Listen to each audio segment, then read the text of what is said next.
Hai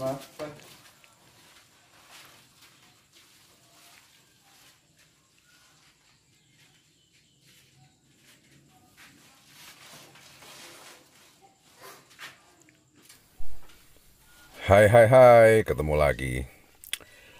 Jadi langsung saja ya. Tampilan yang ada di video ini adalah khayalan saya zaman dulu. Jadi memakai baju adat keraton Peranakan, naik motor pergi ke keraton. Keraton sebagai pusat budaya Jawa, khususnya di Jogja, Keraton Jogja. Dan malam itu saya melewati jalur Ring Road Selatan karena saya tinggal di Jogja Selatan. Ini anak selatan ya. Tidak terlalu cepat karena memang motornya nggak bisa ngebut gitu. Nah, ini muka saya. Gelap ya. Ya, penerangan jalanan Jogja memang belum merata.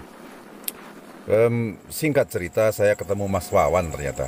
Ini teman sejak tahun 2011 yang merapikan tip waktu jadi official videonya Keraton waktu itu. Matur nuwun lho Mas Wawan. Aman, aman. Saya bertugas di sini. Nah, setelah masuk kawasan harus copot sendal untuk menghormati tempat itu. Karena ya kita tahu energi di dalam keraton menurut saya sih cukup besar ya. Ini kondisi di dalam saat malam. Bagi teman-teman yang melihat sesuatu yang tidak biasa orang lain lihat, monggo silakan komen. Ini ada tandu sejak Hamengkubuwono ke-7 sebelah kiri. Ya, memang gelap. Nah, nggak lama kemudian saya mencapai posisi di Bangsal Kasatriyan. Ini adalah lokasi untuk latihan tari Lawong Jajar.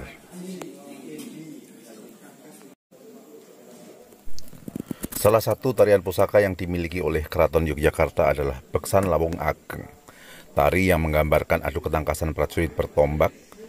Beksan Lawong Ageng diciptakan oleh Sri Sultan Hamengkubuwono I sekitar tahun 1755 sampai 1792 yang terinspirasi oleh perlombaan watangan. Watangan adalah latihan ketangkasan berkuda dan memainkan tombak yang biasa dilakukan oleh abdi dalam prajurit pada masa lalu.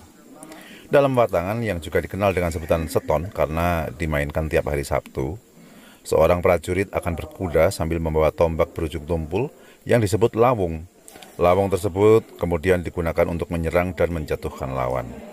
Perlombaan ini dahulu diadakan di alun-alun utara dengan diiringi gamelan Kiai Guntur Laut yang memainkan gending monggang. Beksan Lawong Ageng menggambarkan suasana berlatih perang dan adu ketangkasan dalam bermain tombak. Sama seperti suasana pada saat watangan berlangsung. Gerakan-gerakannya mengandung unsur heroik, patriotik, dan berkarakter maskulin. Dialog yang digunakan dalam tarian merupakan campuran dari bahasa Madura, Melayu, dan Jawa. Dialog tersebut umumnya adalah perintah-perintah dalam satuan keprajuritan. Ini kesannya saya tahu banyak ya, padahal saya sih sambil baca websitenya keratonjogja.id, terus terang aja nih. Saya terusin ya. Ada 5 peran dalam Beksan Lawong Ageng: Jajar, Lurah, Botoh, Ploncon, dan Salauto. Jajar terdiri dari 4 penari, berperan sebagai prajurit muda yang penuh dengan semangat. Dalam struktur keprajuritan, Jajar adalah pangkat paling rendah bagi seorang prajurit. Penari yang berperan sebagai Jajar menggunakan rakam gerak bapang yang bersifat gagah dan ekspresif. Lurah juga terdiri dari 4 penari, berperan sebagai prajurit yang telah matang. Dalam struktur keprajuritan, prajurit berpangkat lurah menempati posisi di atas Jajar. Penari yang berperan sebagai lurah menggunakan rakam gerak kalang kinantang yang bersifat gagah dan anggun, lebih halus dibanding rakam gerak bapang tadi. Jajar dan lurah inilah yang berperan sebagai prajurit yang berhadapan satu sama lain. Nah, dalam latihan tadi malam, itu mereka menggunakan teknik garingan katanya ya. Istilah garingan itu berarti tanpa musik begitu.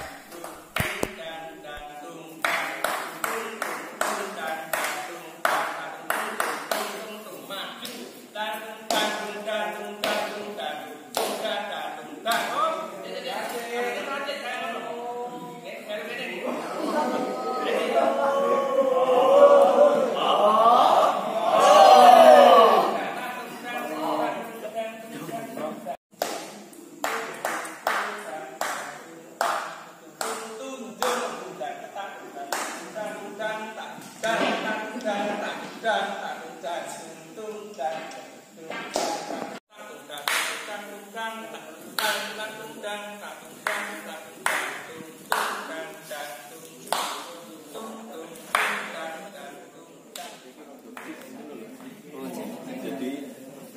besok pas ngambil gambar itu orang yang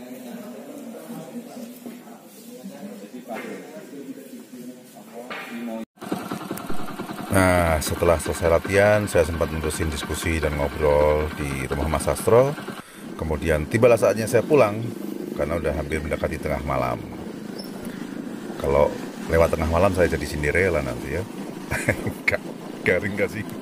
Setelah nonton Garingan, jadi garing aku deh. Sambil menuju arah Jogja Timur Selatan, saya pengen ngajak teman-teman melihat landmark kota Jogja. Nah, ini kita akan ngelewatin namanya Plengkung Wijilan.